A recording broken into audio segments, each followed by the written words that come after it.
వసి అనేవారు. వసి, వసి, వసి ఇప్పుడు ఉసేవ్, ఉసేవ్ అంటున్నారు. ఈ కాలంలో పేరు బట్టే పిలుస్తున్నారనుకుంటా, నాకు తెలీదు. ఆ విధంగా ఇంట్లో మనం ప్రియంగా, సరదాగా మాట్లాడుకోవచ్చు. కానీ సభలో అందరి దగ్గర అట్లా మాట్లాడకూడదు గదా!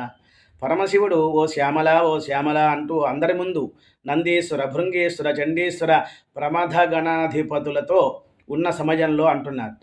అప్పుడు అమ్మవారికి బాధ వేసింది. అనగా "ఓ నల్లపిల్ల, ఓ నల్లపిల్ల" అని.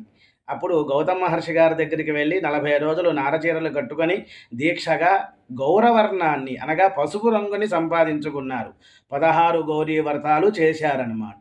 అందుకని అమ్మవారికి గౌరీ అన్న పదం వచ్చింది.